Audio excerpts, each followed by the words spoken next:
Once again, the lighting is not at its best, but it is what it is. So, for this video, I want to talk about just the process of, or at least the timeline of how I got diagnosed with MECFS, what the first symptoms were, just generally, what happened. And I want to talk a little bit about I'm going to sprinkle in the emotional impacts a lot of it had and stuff like that because I think it's very relatable. I'm probably going to put long COVID in the title. I don't actually have long COVID, but all these symptoms are very reminiscent of long COVID because they're MECFS. So I thought it would be relatable. That's why it's there.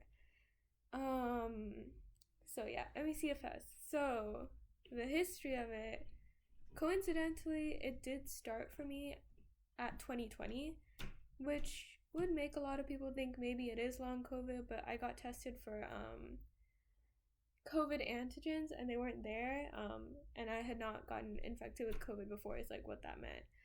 So it wasn't long COVID, but basically my medical history by the time it was 2020 was I had gotten hospitalized for recurrent pneumonia in 2018, 2019. Basically just really severe pneumonia symptoms. And I remember being referred to a doctor for for immune system concerns, but I remember nothing really came of it. I didn't really keep going to the doctor for that and stuff like that. And enter 2020. And in 2020, I remember I had a job at an ice cream store or something in my city, in my college town. And I'd always worked high energy standing up jobs. I'd worked in childcare, which if you worked in childcare, very high energy job.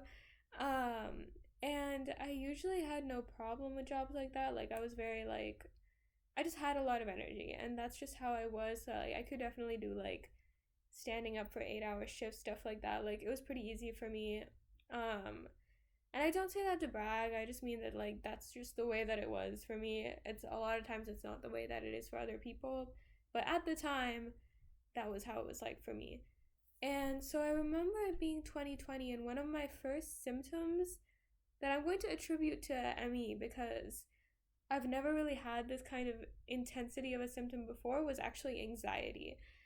So I remember around January, February of 2020, I started having extremely severe anxiety, just unbelievable. I couldn't, I would stand up and I would feel electricity just all around my body. I couldn't go to my own home. I had to be at my boyfriend's home. I just incredible intense anxiety. I couldn't even go outside. I was terrified. And I actually have PTSD, and by that point I had had it for 4 or 5 years or something. So it was not that I was experiencing anxiety for the first time or something, or a response to trauma or something. It was genuinely just this physical experience of anxiety that I'd never had before. And I was okay, this is pretty weird. I remember they put me on some meds for that. I don't remember which.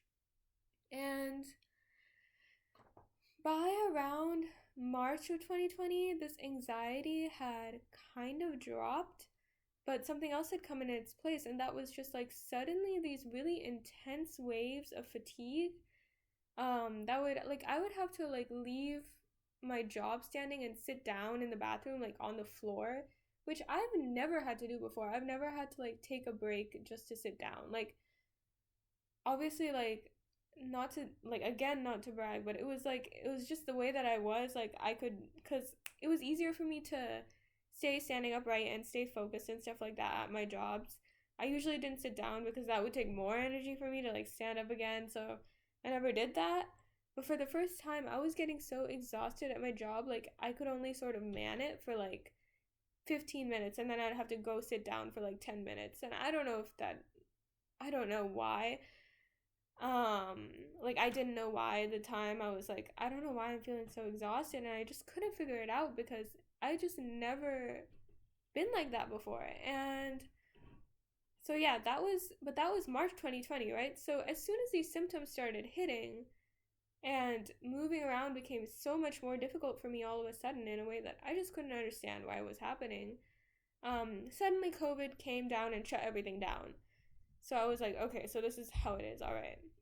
And I remember I was walking to the FedEx store on like one of the last days before like the city shut down. Obviously to ship my belongings away from the apartment. And I remember like not really being able to breathe well, not being able to walk without exhaustion, having to take an Uber back. I've never had difficulty walking. I was someone who like walks 40 minutes to get to work every day, and like it was pleasant for me. Like the walk was pleasant. And so that was also something that I'd never had an issue with.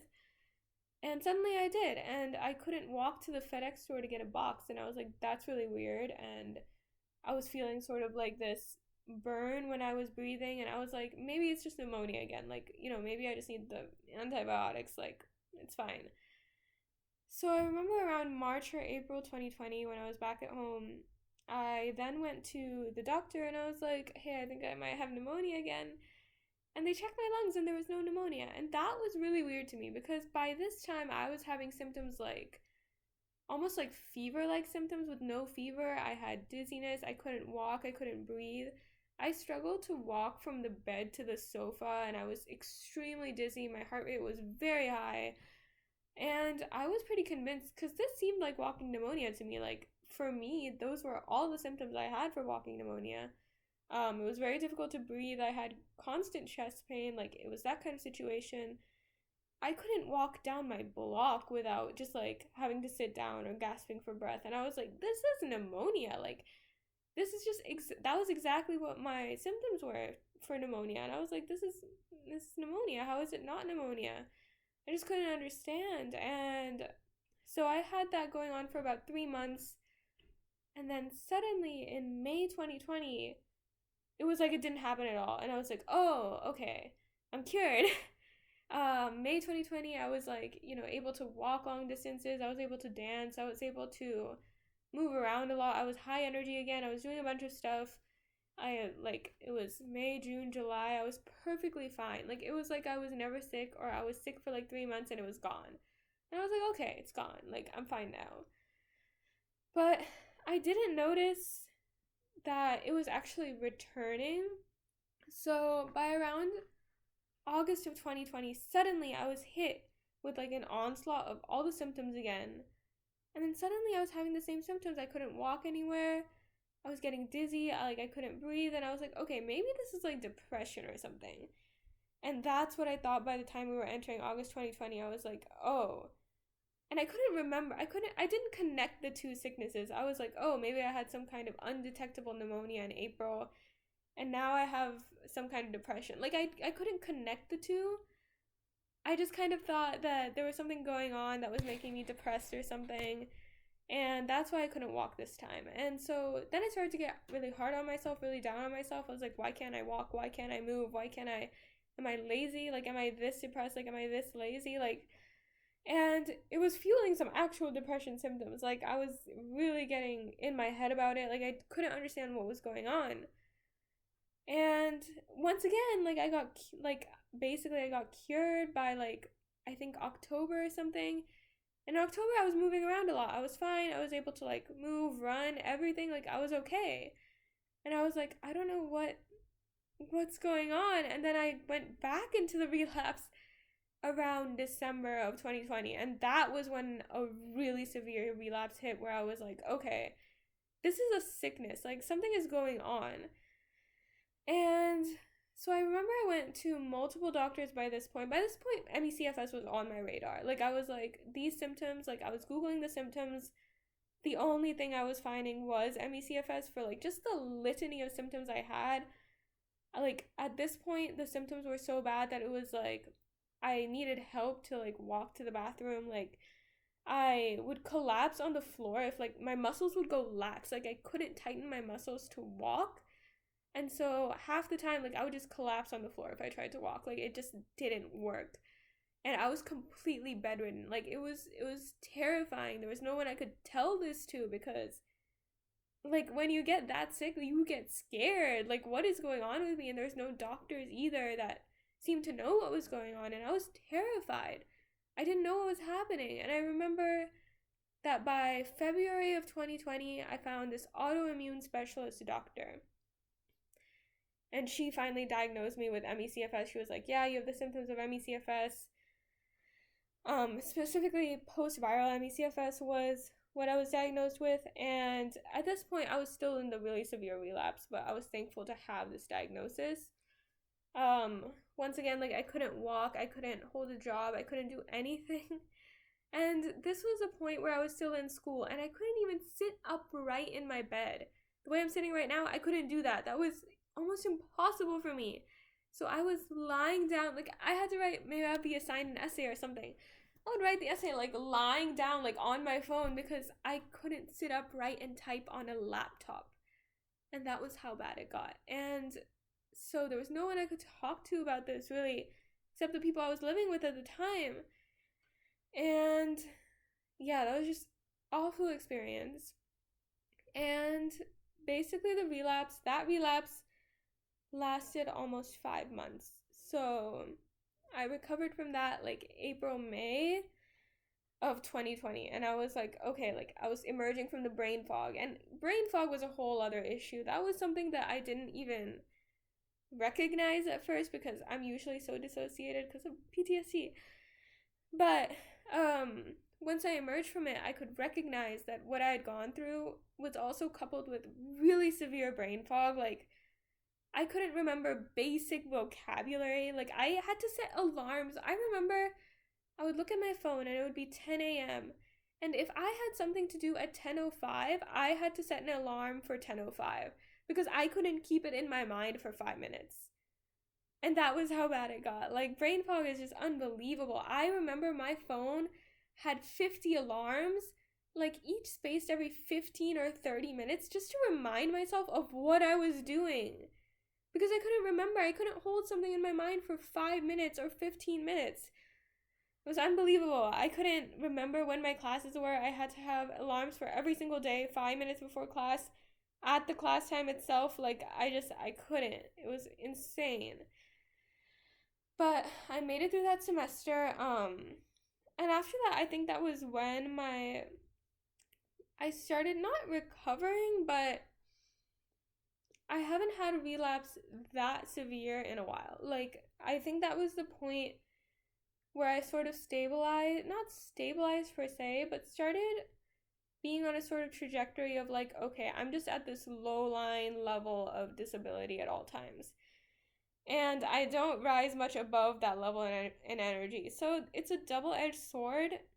It's like when I was first experiencing it, it was like energy up here, relapse all the way down here, energy up here, relapse all the way down here. And now I'm at energy just kind of over here with like the occasional bump and then the occasional dip.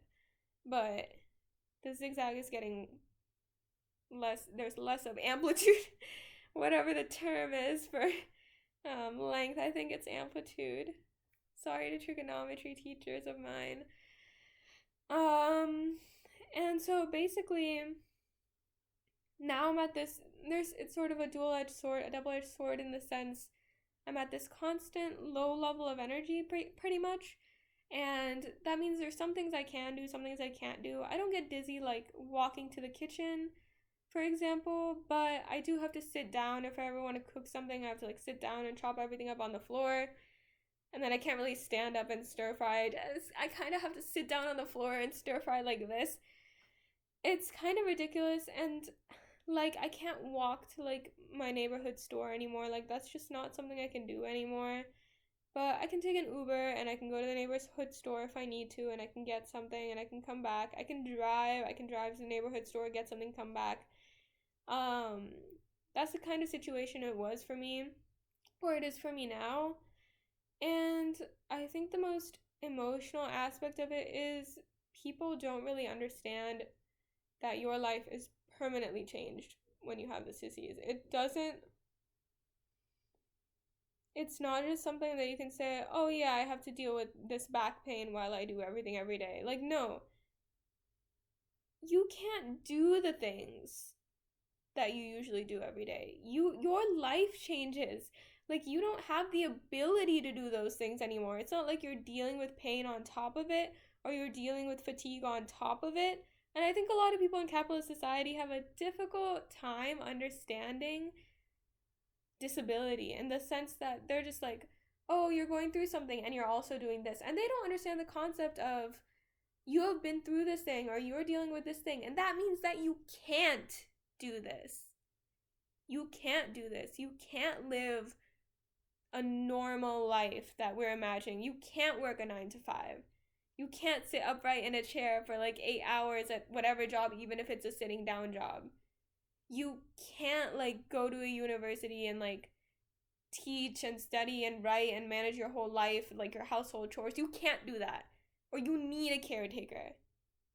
People can't understand that. All people understand in like today's society or whatever is like, oh no, it's so bad that you have to deal with pain alongside doing all these normal things. Or, oh, it's so sad that you have to deal with fatigue alongside doing all these normal things. And people can't understand that you have fatigue or you have pain, and that means you can't do these normal things. Because when they see someone who has fatigue or pain and they can't do those normal things, they're like, oh, why don't you do those things and then also deal with the fatigue and pain? Because some people can do that. When I was working my 8-hour, 9-hour jobs while like going to college at 5 a.m., it's not like I didn't have fatigue. It's not like I wasn't dealing with pain on the side. It's not like I wasn't dealing with fatigue on the side. When you sleep for like 6 hours a day, that you're gonna have pain and you're gonna have fatigue. Like, yes. And I did deal with that when I went to my jobs, and I did deal with that alongside my jobs. But it's a spectrum. It's a spectrum. And then once you hit a level of fatigue or pain that is a disease or that is a disorder, that can prevent you from doing certain kinds of work. And that is something that people really can't understand. It's really something that people can't wrap their heads around. And that's so concerning to me. Like, there's a paper that I've read that says MECFS can give you a worse prognosis, a worse lifestyle or worse prognosis than cancer, than certain types of cancers. So it's almost like being like, oh, you have cancer, but then why don't you work a 9 to 5 job? It's like these very specific things are understood. Like, if someone has cancer, then people understand, oh, you're out of the workforce. Like, you have a different kind of life. It's completely altered. But if you have almost anything else, like almost any other chronic illness, people aren't able to put that together. People really aren't able to put that together. And it's just unbelievable to me. Like, it really is. It's unbelievable to me because there is so little understanding of the fact that you can be diagnosed with something, or the fact that you can be dealing with something that permanently alters your life. And I think in a lot of ways it's because it gives people existential crises or whatever. It shows like the things that they're most deeply afraid of happening to them, and they just don't want to deal with that. They don't want to face the fact that someone could be going through that kind of pain or that kind of experience. So it just shuts off in their mind. Because there's really this philosophy, especially in capitalism, that, oh, things are going to work out. Like, if you work hard, if you overcome, things will work out. And that's really deeply, fixated in people's minds that, oh, how could it not be working out for you, And it's just so frustrating. Like, of course I deal with that own existentialism and anxiety on my own, but to have that forced on me by other people who went through all kinds of circuitous routes to not acknowledge the help I needed and the pain I was in just because of their own existential anxieties. Just because of the way that they think society should work. Like, I've had people say, oh, MECFS is just not a serious disease. People who didn't even know what the disease was. I've had people say, oh, it's just stress. You just need to reduce your stress and you'll be fine.